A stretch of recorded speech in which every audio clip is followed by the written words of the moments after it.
Ngayong adlaw nga, inimbitahan kami na Bingbing na pumunta sa birthday ng kanyang apo. Kaya naman pumunta ako aga-aga pa lang sa Kalbayog para ubusin yung maintaining balance ng aking savings. Pero bago ko ubusin yung maintaining balance ng aking savings, sinanong ko muna si Manong Guard kung pwede ba't sabi niya, oo naman pero close na yun pagkatapos.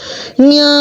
At pagkatapos nga pumunta na ako sa Aquino National High School para bumili ng pangregalo sa kay Anika. Kaya nga ang pinili ko para iregalo ko sa bata ay 2 pares ng siken. At nang ibinigay ko na nga kay ate, sinabi niya, ipasok ko na ba ito, sir? Sabi ko, wag muna. Sabi ko naman, ate, ilabas mo muna dahil dadagdagan ko pa yan. Dahil ang sinabi naman ng babae noon, 180 lahat yun ang presyo, 90 pala. Ate talaga, nalisang tuloy ako. At nagpadayo na nga kami sa pagbiyahe dahil akala ko ang pagkain sa Villahermosa, yun pala sa Bangatingog. Wow, napakalayo. At yun nga, dumaan nga kami sa kasigaran, sa kalapakan, kabundukan, kadagatan, at sa ilalim ng tulay.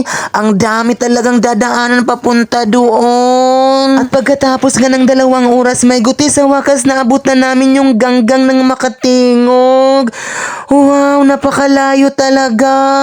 Kahit malayo pa yung lugar na pupuntahan namin, basta pagkain yung pag-uusapan, walang makakapigil talaga sa amin.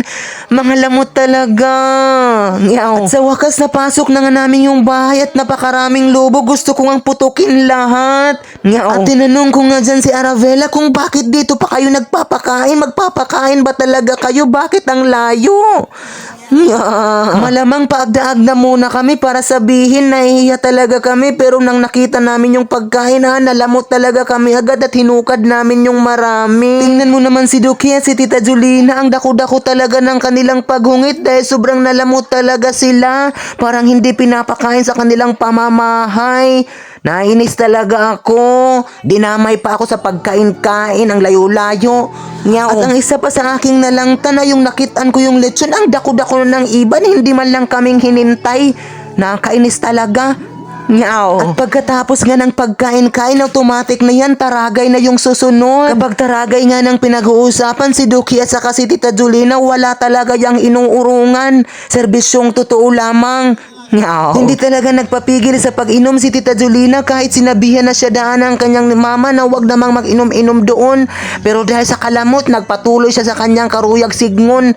Nalang mo talaga ako. Dahil hindi naman ako tumatagay, ang ginawa ko na lamang ay hinarana ko na lamang sinalang aking mapinit na tingog. At ito nga, pinipilit nga ako nila magtagay-tagay kahit hindi ko naman gusto, pero napilitan na lang ako para hindi sila mahubog ura-ura. Ang Gigi talaga.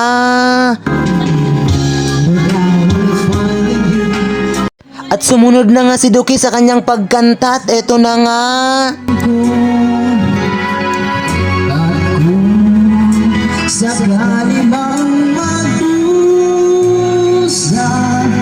At nagdusa talaga nang tinugutan namin siyang kumantay dahil sobrang nagdalumdum ang langit. At paglingi ko, naglukso-lukso talaga ako sa aking lingkuran dahil nakita ko mga maraming bugoy na kaupo ni Jeric. Wow! Sinabihan ko nga si Jeric dyan na, Jeric, palambahan mo naman ako kahit 3 lang ng mga bugoy na yan. Siguro ko ang sarap nila.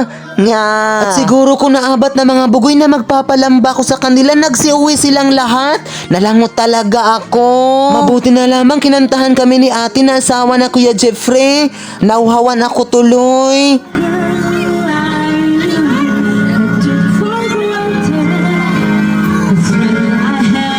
At nang marinig ko ang napakagandang boses ni ate, sinabihan ko ang aking sarili na wag nang kumanta, pero si Duki nagpatuga-tuga pa talaga. Nahiya na tuloy ako. Mabuti na lamang nakinig agad si Duki na sinabihan ko siya na mundang na. Eksakto nga pagkatapos kumanta ni Jeric at ito ngang umulan at bumunok na ng malakas. Kaya nga sinugo ko si ate ulit na, ate, kumanta ka para matigil na yung ulan, baka hindi na tayo makauwi sa ating pamamahay. At totoo nga, sobrang sobrang makapangyarihan ang tingog ni ate at medyo humunong-hunong na yung uran. At sinundan naman ito ni ma'am na kumanta sa bintana. Mabuti na lamang sinigundahan niya ang pagkanta ni ate dahil makapangyarihan din ang kanyang tingog. Wow, naghalak talaga ako ng sobra-sobra dahil bumalik para sa akin yung dalawang bugoy. At nag-expect talaga ako dito ng sobra-sobra na tirahin nila ako. Yaw, charot. At sa kasamaang palad nga hindi ako natira. Yun lang. Nasad talaga ako, salamat.